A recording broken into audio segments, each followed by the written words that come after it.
All right, guys, Killers of the Flower Moon. This is the newest film from Martin Scorsese, premieres this October. Very excited about this. We're going to use this article here from Collider as our guide to talk about the movie. This is the 10th feature film collaboration of Scorsese and De Niro. 50 years going all the way back to Mean Streets in 1973. Crazy. Killers of the Flower Moon will also be the 6th collaboration between Scorsese and DiCaprio, going all the way back over 20 years, 2002, to Gangs in New York. That's just De Niro and DiCaprio movies, not to mention all the other Scorsese movies in his filmography. So, point is, all those movies, this is still Martin Scorsese's first ever Western, Killers of the Flower Moon. So that is what we're going to talk about today. Of course, we're going to talk about the details of the movie. We haven't talked about that yet. This is our first video doing all the gangster coverage, which I'm very excited about as well. But before we get into that, please like this video, subscribe to the channel so you don't miss more vids like this on gangster movies, TV. This will be an ongoing series. Once again, covering gangster movies, TV shows, mob news, mob history, all things organized crime. If it is organized, if it is crime, we're going to cover it. The Yakuza, triads, anywhere. So please like and subscribe once again. All right, so let's get into it. First, we're going to get into the details of Killers of the Flower Moon, the movie itself, and then we're going to talk about, once again, the Western side of things after that. All right, so again, Scorsese's directing. It's based on a book, actually, Killers of the Flower Moon, The Osage Murders, and the Birth of the FBI. David Grann's 2017 nonfiction book tells the story of at least 20 murdered members of the Osage tribe in Oklahoma in the 1920s. Pretty nuts, man. Like, this is another one of those Tulsa 21 events where it's an entire race of people just being attacked like crazy and not really covered in history, which is the biggest problem, really. Any massacre is obviously an awful thing, but to not learn about that and let's call it the standard side of history, American history that we're taught in school so often, pretty scary. So that's what the book is about. The film rights to Grann's book were sold in 2016, a year before the book was published. It goes on to say that Scorsese was brought on board. Initially, they had other directors. Production was set to begin in March 2020, but COVID-19 delayed it to mid-2021. So let's get into cast. Let's get into some of the fun of this because, man, this cast is stacked. Once again, we got DiCaprio, De Niro, Lily Gladstone, who is the lead native character in the movie. I know she's Hochti, the character Hochti in Reservation Dogs, but it actually just came back for season 3 for its final season on FX. One of my favorite shows, seriously, especially season 2. And another recommendation for native content, real quick, 1923, the Yellowstone show, excellent storyline of specifically native history. Just absolutely knocked it out of the park, in my opinion. So check that out. Leonardo DiCaprio, once again, De Niro, Lily Gladstone, Jesse Plemons, Todd, the creep that is Todd. He's in a bunch of gangster stuff. He was in The Irishman. He was also in Black Mass, the Johnny Depp movie where Johnny Depp plays Whitey Bulger. He was a badass in that. So he's starting to become like a gangster icon on top of, oh yeah, and then he was in Fargo too, which is arguably a gangster show. So John Lithgow, the legend that is John Lithgow. Brendan Fraser, the Fraser-sance continues, man. Other native actors, we have Janae Collins, Cara Jade Myers, Jillian Dion, Jason Isbell. Trying to think of anyone else that I recognize. But yeah, man, cast is stacked. Pretty excited for this, dude. It's going back to this article once again. This is from Collider. The film had its world premiere on May 20th, 2023 at the Cannes Film Festival. It screened out of competition. So it's saying bolstered by a strong cast. This is one of the reviews. Bolstered by a strong cast and luscious color palette and landscape, Killers of the Flower Moon is worthy of a watch for those who can look past its romanticization. I'm interested to know what they meant by romanticization because from what I know, Scorsese he really consulted with the Osage tribe on this. So I don't know if they're saying like an unfair side of history romanticization. I'm interested to see what context they're talking about there. This is also interesting. Will Killers of the Flower Moon be in theaters or in streaming? Got to talk about this kind of thing because it's also an Apple Originals film. So he got a bunch of funding from Apple from this, but it is still going to be theatrical. He kind of insisted on that. Whereas, of course, with The Irishman, Netflix, that had a very, very limited theatrical release, changed the whole kind of side of the movie. So yeah, it's saying, as many recall, Netflix distributed Scorsese's last film, The Irishman, in November 2019, gave the film a limited theatrical release, but this will be a much longer window and will likely be easier to find in theaters than The Irishman was. So Paramount was initially set to distribute the film by themselves.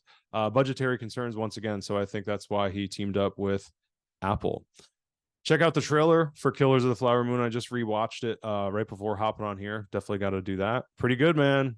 It's shot by this dude, Rodrigo Prieto. Yeah, I wanted to make sure. This dude, he shot The Irishman, he shot Wolf of Wall Street, other Scorsese movies. He is just a beast and very smart, very intelligent. I heard an interview with him on, excuse me, the Irishman podcast when the movie came out in 2019. Sebastian Maniscalco, actually, who not only is Crazy Joe Gallo in the movie and gets whacked by DeNiro in Umberto's Clam House, which I actually ate. It's in Little Italy.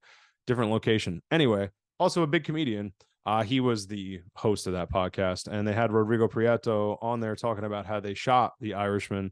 I wasn't a fan of how a lot of the CG looked, but you still have to be absolutely brilliant to shoot that movie. So figure out the technical side of things and everything else. So the guys really brilliant. They were saying too that, oh, here it is, sweeping shots across the Osage vistas are elegant and beautiful to look at, but Prieto is at his best when Scorsese is in his element. That's from discussingfilm.net. I'm assuming that's based on people who have seen it from Cannes. The legacy of Scorsese going all the way back to, once again, Mean Streets, Taxi Driver, Raging Bull, even New York, New York, which is a musical.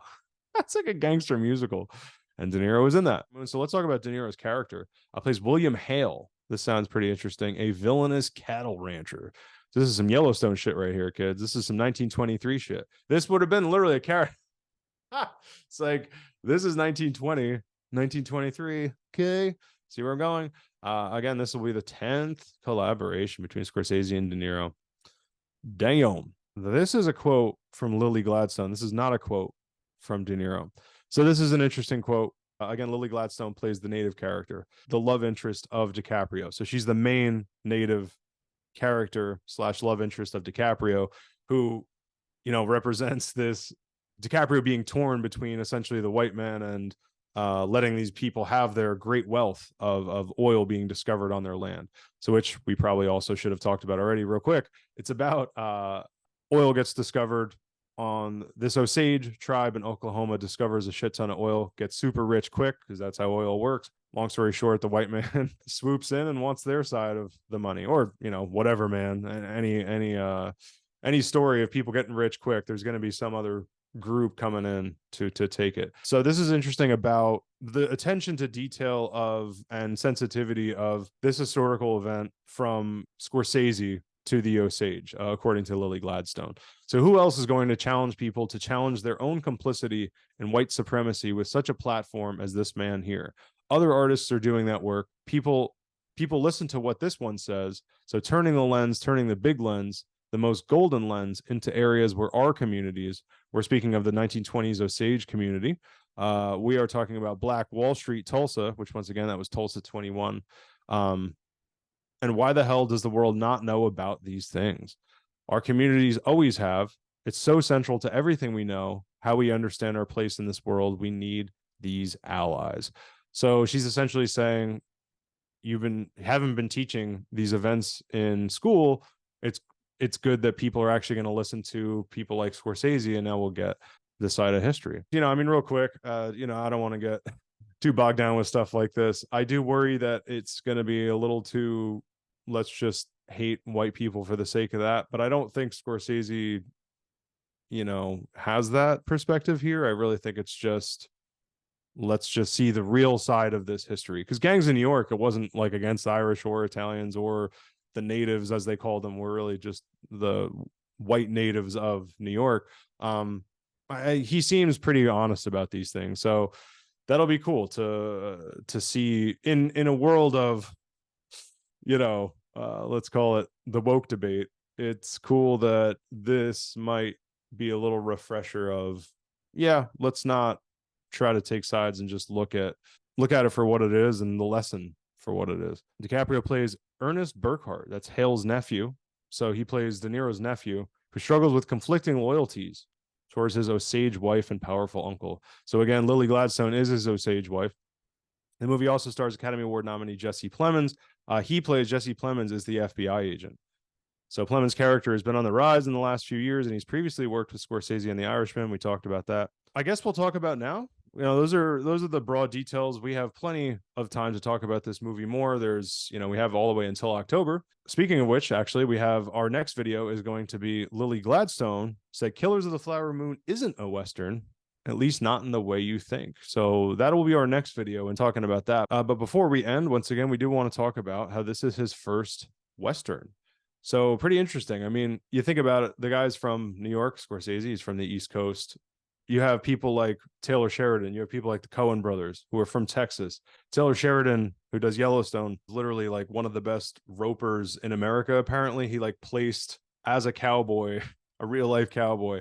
This dude is legit, as well as in terms of authenticity to the West. Coen brothers from Texas. Scorsese, couldn't be further from Oklahoma / Texas / the West. So it's going to be cool to see that literal lens of someone from the East Coast doing a Western. There's other people, you got Tarantino is from Tennessee and then California.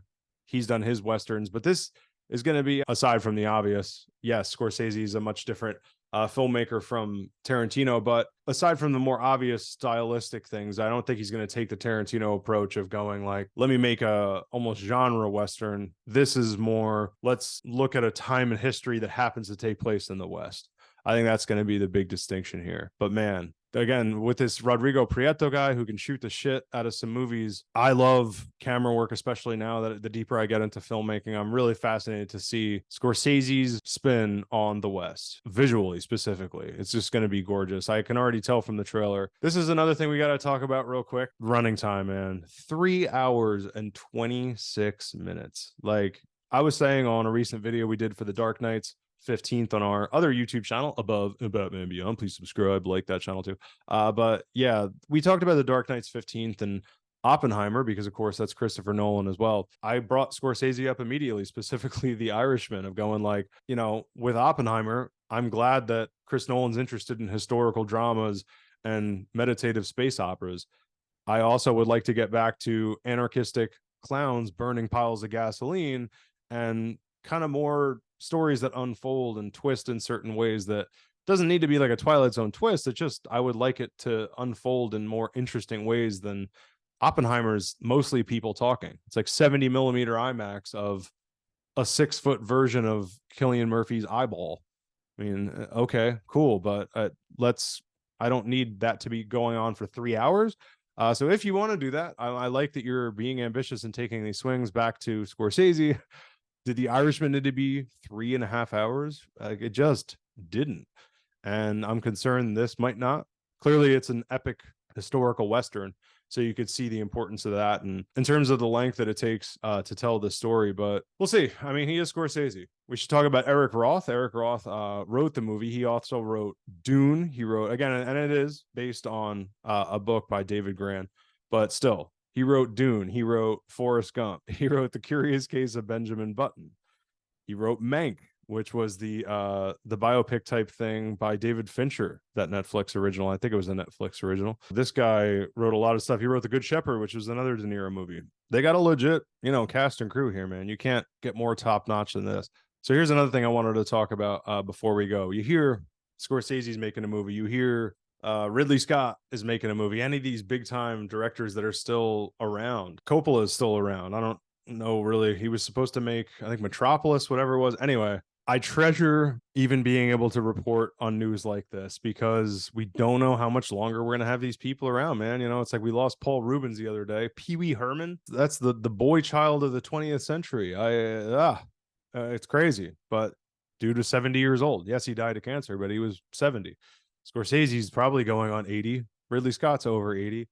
I'm sure Coppola's getting up there. So just let us treasure being able to even talk about stuff like this. So once again, please like this video, subscribe to the channel so you don't miss more vids like this on Gangsta the Movies TV. This will be an ongoing series here on the channel. Again, gangster movies, TV shows, mob news, mob history, all things organized crime. If it is organized, if it is crime, we will talk about it. So please like and subscribe. And once again, we do have this article that's also from Collider. Killers of the Flower Moon isn't a Western. So it'll kind of be the flip side of what we just talked about, that ostensibly, looking at it, it takes place in the West. It is a Western by genre, you could say, but because it is a unique spin on a beloved genre, Lily Gladstone has the native side of it, which is essential to the story, really, of seeing the native side of things versus just, the traditional American white side of things. All right, guys. Ciao.